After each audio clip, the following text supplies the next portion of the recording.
Inscreva-se no canal Linha de Divisa, deixe seus comentários e acione as notificações. Vamos mudar um pouquinho a prosa aqui e sair um pouquinho do teu artigo. Na prosa prévia, eu comentei sobre a questão lá na República, né, do Platão falar sobre quem é que deveria participar da gestão pública, da administração. Seriam os filósofos ou quem tivesse estudado para ser um gestor. E excluía artistas e outros. Aí você falou que essa passagem é muito mal interpretada. Fale um pouquinho sobre isso. Não, assim, o fato é que Platão é um elitista, isso é fato. Assim, acho que não tem muito para onde correr. Né? O Platão ele tem toda uma pegada aristocrática que é típica dele.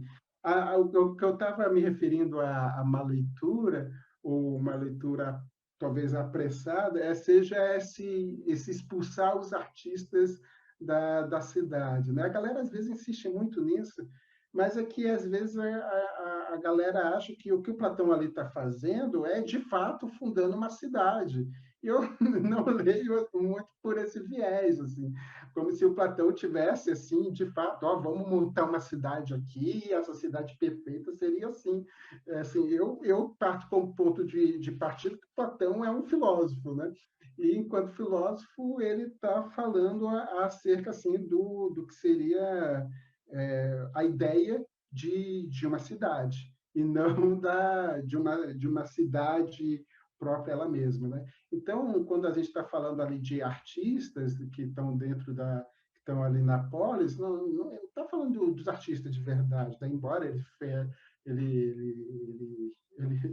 fale ali mal do Homero, etc. e tal, mas quando a gente tem o que eu falo assim, a gente tem que pensar o que são os artistas lá, né? Os artistas ali de Platão são os imitadores, ou seja, os artistas ali de Platão não é que o Platão simplesmente está dizendo o artista é um imitador, logo suma daqui. Isso seria assim se a gente fizesse uma leitura literal da obra, né? Se a gente tivesse entendido que Platão de fato quer fundar uma cidade, que ela deveria ter essas características. Eu acho que o que o Platão está fazendo é falando sobre a ideia de cidade. Ele pergunta o tempo todo sobre essas coisas, né? O que é a ideia da virtude, o que é a ideia da justiça, o que é a ideia da coragem. Em algum determinado momento ele pergunta da justiça, né? Em algum determinado momento a ideia da cidade surge como questionamento, né? E ele usa elementos assim metafóricos para tentar falar sobre isso, né? O que seria ali metaforicamente falando de uma estrutura da polis, o que seria os artistas, né? Os artistas ali seria o fazer seria a imitação, seria assim, fazer algo passar por algo outro que ele mesmo não é. Muito que o Predicação faz, né? Fazer com que algo se passe por algo outro, é o engano. Né? Então, esse é o afastamento que eu acho que para quem o Platão está condenando, e não os artistas. Tá. Me fala uma coisa, Estevão. Você gosta do Sócrates do Platão ou do Sócrates do Xenofontes? Eu gosto do Sócrates do Platão, né? Porque é mais sério, né? Eu não sei. Alguns dizem que o Platão pintou com cores muito utópicas, o Sócrates dele. Alguns dizem que o Xenofontes foi mais próximo, mas cada um enxerga de uma forma, né? Mas isso eu concordo. Eu acho que se a gente olhar para um Sócrates histórico, de fato, o do Xenofonte vai ser mais próximo. Eu acho que eu não tenho muita dúvida com relação a isso, não. Né? Ali o problema é que o problema, né? Não acho que seja um problema. Eu acho que o Sócrates Platão é Platão, né? Desde sempre, na verdade. A galera às vezes também tem uma leitura meio desenvolvimentista, né, do Platão, né, como se fosse assim, tem um jovem Platão em que o Platão ali está mais próximo ali das ideias do mestre dele, está ali meio que só replicando o que o Sócrates falou.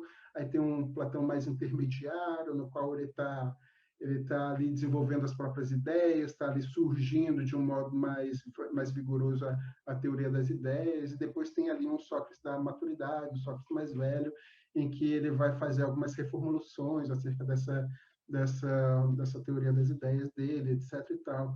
Assim, eu não sou muito assim chegado a essas teorias desenvolvimentistas, não. Acho que o Platão assim, tem um pensamento unitário. Acho que assim, a obra dele faz sentido enquanto uma unidade, né?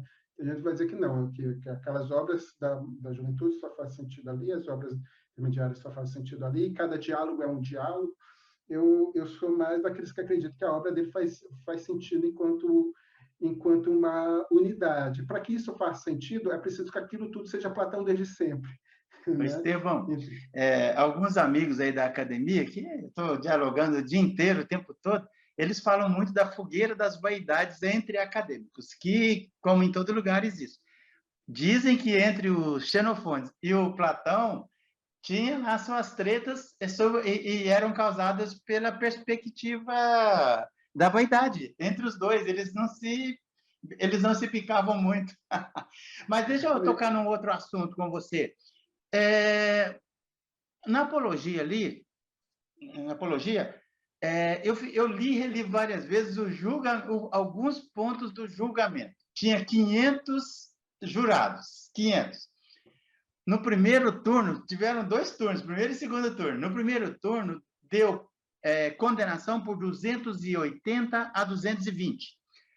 O próprio Sócrates falou, sob a ótica e perspectiva do Platão, que por mais 31 votos, ele teria saído livre. E foi-lhe dado a oportunidade de ser exilado em vez de ser condenado à morte.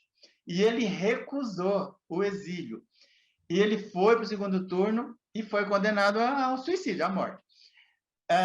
Eu te pergunto, quando Nietzsche dava a entender que o Sócrates era suicida, é uma visão pessimista da ética, porque o Sócrates, na véspera do suicídio, foi-lhe oferecido por um amigo fugir, porque ele falou que conseguiria comprar o carcereiro.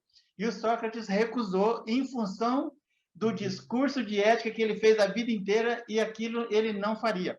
Você fica com o Nietzsche ou você fica com a ética que o Sócrates mostrou ali na véspera da morte dele?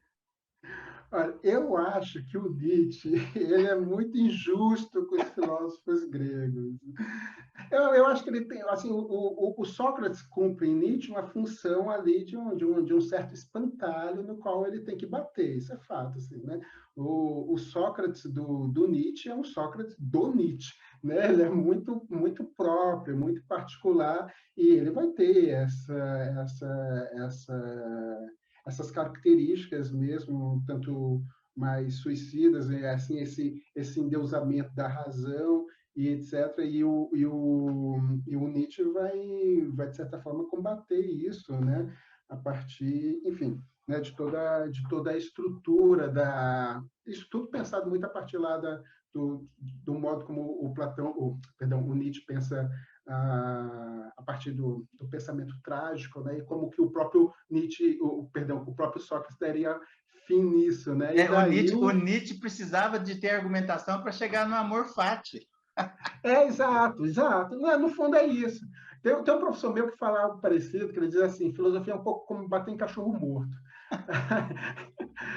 Assim, depois que o cara morreu, aí a gente pode criar a caricatura que a gente quiser dele para servir aos nossos próprios propósitos argumentativos. E é um pouco que o Nietzsche faz, na verdade é um pouco que todo filósofo faz, né? Quando todo filósofo, de alguma forma, quando ele está falando de um outro filósofo, a chance, na verdade, ele está falando de si mesmo é muito maior, né? De si mesmo no sentido assim, de olha, o que eu estou combatendo é isso aqui, né? Ou seja, a chance dele estar falando só para chegar em algum lugar, né? Para onde ele quer, é absurdamente alta, né? Mas é isso que, na verdade, que dá o gosto do filosofar, né? Porque se for fazer só uma interpretação ali fria dos fatos, dá pouca margem para o pensamento, para a brincadeira toda. E o Nietzsche é genial quando faz isso, né? A minha leitura, é claro que eu não concordo ali com vários pontos com que o Nietzsche leu o Sócrates, mas eu tenho que admitir que é absurdamente genial a leitura que ele faz e a reinterpretação que ele faz para chegar onde ele chega. E ele tem que fazer isso mesmo. E tá certíssimo ele, né? Então, por isso que eu ficaria com assim, entre o Sócrates de Platão e o Sócrates do Nietzsche, eu fico, claro, com o Sócrates lá do Platão, né? Mas não por desmérito ao Nietzsche. Sim, sim. Estevão, rapaz, a prosa está muito interessante. Sexta-feira, assim, ó, à noite aqui, está muito agradável. Só faltou a gente estar tomando um chopinho aqui.